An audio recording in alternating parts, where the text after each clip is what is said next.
आगे बढ़ने का कोई अंत होता है क्या? इतना आगे जिसका कोई छोर नहीं, जहाँ पूर्णता ही मर्यादा हो, सीमाओं की डोर नहीं। विकास एक ऐसी चीज है, यहाँ तक विकास करना सोच के विकास किया, वहाँ गए, वहाँ पहुँचने के बाद दिखता है कि इसके भी आगे है,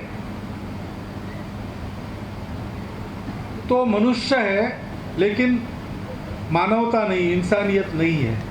वो मनुष्य बन जाए असली पहले, वहाँ जाने के बाद उसको लगता है लेकिन मनुष्य से कोई होते अति मानव, सुपरमैन कहते हैं, सुपरमैन फिल्में वगैरह निकलती है उसमें दिखाते हैं कि अलौकिक शक्तियाँ जिनके पास होती, तो फिर मनुष्य अलौकिक बनना चाहता है, सुपरमैन बनना चाहता है, अति मानव बनना चाहता है, लेकिन वहाँ रुकता नहीं, उसको लगता है कि देव बनना चाहिए, तो देवता बनना चाहता है। लेकिन देवता कहते कि हमसे तो भगवान बड़ा है, वो भगवान बनना चाहता है, और भगवान कहता है कि मैं तो विश्वरूप हूँ, अभी तो आपको एक रूप में दिख रहा हूँ, लेकिन मेरा जो सारे विश्व में व्याप्त ऐसा बिना आकार का रूप है वो असली मैं।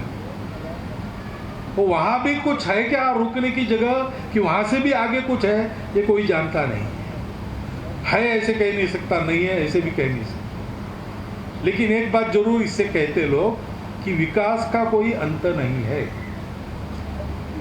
बाहर का विकास भी अंदर का विकास भी, दोनों का कोई अंत नहीं है, ये निरंतर करने की बात है। और इसलिए थोड़ा सा असमाधान रहना चाहिए हम सबको कि इतना सारा किया लेकिन अभी ये रह गया है। इसीलिए आपने कहा ना, मैंने कहा था आप सब जगह अपना काम कीजिए,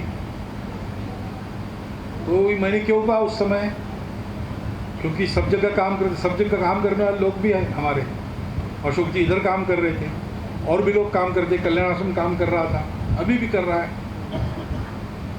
तो एक ही रास्ते पर ज़्यादा वाहन हो गए या ज़्यादा आदमी हो गए तो टकराते आपस में, इसलिए रास्ते पर नियम देते, आप बाएं तरफ से जाओ, आप दाहिनी तरफ से जाओ।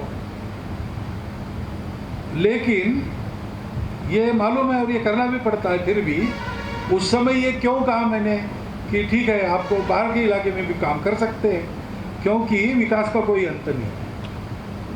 और कार्यकर्ता के मन में ये अनुभव आना चाहिए कि इतना सब कुछ किया और थोड़ा बाकी है, क्योंकि हमेशा और थोड़ा बाकी रहता ही है। और इसलिए ये मत समझना कि इतने इतने काम करते, इतने वृक्ष लगाए अब हो गया, नहीं भाई, हो नहीं गया, वृक्ष लगते रहने चाहिए।